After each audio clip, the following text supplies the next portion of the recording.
Alright guys, welcome back to VALORANT News. Massive roster mania updates coming through again today. So many new free agents officially confirmed as well. Zellsis gone from Cloud9, looking for his new option going forward, and also loads of rumours about what Cloud9 are up to. But also NRG might have made a decision on whether they're going to go for FNS and SOM, whether they're going to go for Victor and Crashies. Very much intrigued to your perspective in the comments below. Hit the like button if you enjoy. Subscribe if you're new as always. I would greatly appreciate it. So much drama today, even starting here with another of these kind of tier 2 teams saying they're done with Valorant tier 2, saying that with the decisions with the leadership at Riot for the future of tier 2 over the last few weeks, they've reevaluated their strategy, and this GMT esports team, I believe they were operating in Italy possibly, are going to be gone. They're going to dip out of there. They just can't make it work any longer, and Leah Farrier getting brought into this by Lucas Rojo as well, as you might expect. So this is not going to be like the last we see of organizations calling it a day. I know that Riot really wants their Premier system to feed into the Partnership League in some extent, but I feel like there's got to be some intermediate. I don't really see a world, at least in the near future, where Premier gives opportunities for players to hop right into franchise teams. The way it's currently working is that you go from tier 3, which is kind of like where Premier is type thing, tier 3, tier 4, up to maybe tier 2, and then you can build your chance to get to tier 1. But, if there isn't the support for tier 2, then that kind of middle man of the ecosystem doesn't really operate. And we're seeing many organizations decide to call it a day as a result. Now, let's talk Rostermania, because we've got this from the CEO of PaperX, who gives 5 options for the potential 5th man of PaperX replacing Jing. Egoist, who has maybe been linked to some other teams as well, I'm pretty sure. Scream would be an absolutely crazy proposition, which I don't expect to happen. It would, of course, be an import as well. There's questions about whether Derp or xQc would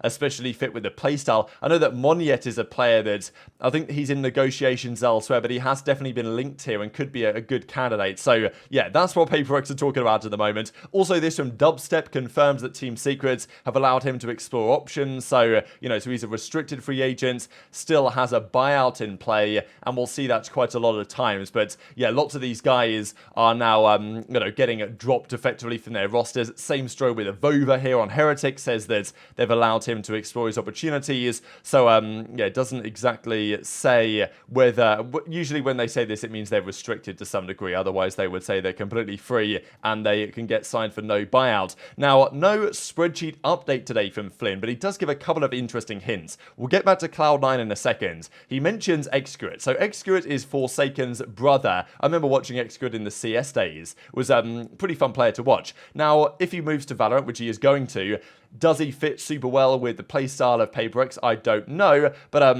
it seems like T1 might get him instead. They might give up on that tick scale we talked about yesterday. So that's the current rumour, and he does say nothing is certain about T1, so maybe xQc to T1 is a possibility. And it's quite interesting to hear that apparently PaperX are interested in xQc. They kind of want him, but xQc himself, given that T1 opportunity if it arrives is there, is a bit of a different beast itself. T1 is an organization in that region, I kind of get that. So that's a big potential update there. Also from TENS, flying to Japan. Now, I'm not trying to say that he's joining Zeta Division or something. More what I'm saying is when players go away during periods like this, when there are big roster changes ongoing, it makes you think that TENS has to be pretty confident that he's going to be staying around. So it's interesting because there are big rumours that TENS will be gone from Sentinels after the season. So I don't know. And to be fair, TENS can probably happily take a couple of weeks off, and then when he returns, just get a new team anyway, even if they do get rid of him. But yeah, I feel like TENS, when you go away in situations like this, you've got to be pretty confident that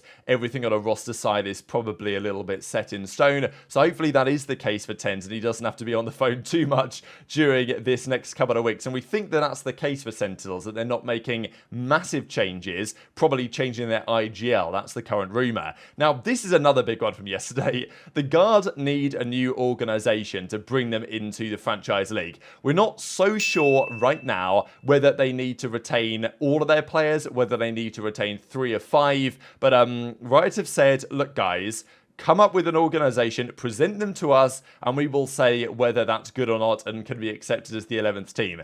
xQc has now thrown his hat in the ring and said, I was thinking about buying the Guard from Valorant. It's going to be expensive, but I could do it. Now, Zekken says, well, I think most people are thinking here that hot take, this would be horrible, right? I don't, like, xQc, notoriously consistent, obviously, as a guy. I mean, yeah, it's hard to imagine that this would end well for all parties. And it's also very hard to imagine that Riot would even say yes. Like, if the guards go to Riot and say, hey, we're going to stick together as a 5, and xQc is going to fund our team, Riot are going to be like, I'm not sure about that. I don't think that's a good idea. And probably it's not going to happen. So I don't think this is going to be the case. And let's not forget, it wasn't that long ago. That Turtle Troop, wasn't it? That were in long discussions with xQc to sign those guys. And then he just kind of stopped replying and it never happens. So, yeah, one of the reasons why xQc probably making this work is not going to happen and would not be a good idea even if it does happen. Now, Zellsis, this is a big one, confirmed yesterday, that his contract is now at an end. He's unrestricted free agent from Cloud9. He's been linked to a couple of different places. Also, Sentinels he's been linked to as well. I don't know how exactly that would work, but for Zellsis to go back to Sen seems at least possible. They would still need an IGL, though, the likes of a Gen.G, a Valin, a Finesse, but that seems less likely as it stands. But Zellsis gone from Cloud9. Now, my belief here is that, you know, has Zellsis been dropped exactly, or have Cloud9 come along, which I think is more likely, and said, we can only pay you the minimum salary. So either stay and take the minimum or explore options as a UFA. And that's what he's going to do instead. So hopefully it works out for Zellsis. He will have, I'm sure, people knocking on his door a little bit. But yeah, that's a pretty big scalp, I will say, from Rostermania so far, that Zellsis will not be back on Cloud9. Now, he might be if they still want him and he actually says, you know what, I have no better options here than to return. It's not out of the realms of possibility, but I think it's more likely Zellsis will now go elsewhere. But, you know, will he be able to get significantly more salary than Cloud9 are maybe offering? That's a big question. But speaking of Cloud9, this is where we get into some, you know, big rumors actually on Rostermania last night. So FNS and SOM, we discussed yesterday, NRG have to make a decision. Do they take FNS and SOM back and say, you know what, Victor and Crashies, you're gone, and we're going to, you know, build around FNS and SOM and see what they want to do?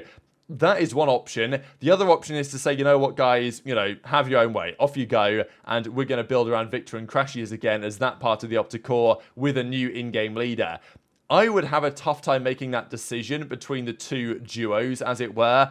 I think I would lean FNS and SOM personally, just because if I have to build a team that's going to be winning championships, do I trust Victor and Crashies +3, or do I trust FNS and SOM to, you know, build a team that's going to be more successful? I feel like I trust the latter a little bit more, but I can definitely go either way. And that's where James of F discovered some very interesting things last night, especially on NRG, but also on Cloud9 as well. So these screenshots last night from the NRG side look as follows. So we'll actually get back to the Cloud9 stuff in a second. We have Narrate here spotted with Crashies, and we also have on this one Marved spotted in the same game up against Moist Moguls. So the belief is that the NRG roster yesterday was Narrate, who has been linked there for a little while, Crashies, Victor, Marved +1. So it seems very likely Marved is going to come here. And what I'm interested in with Marved to NRG is, like, what does FNS think about Marved? Because Crashies, Victor, Marved, that's a nice little trio from the Optic days.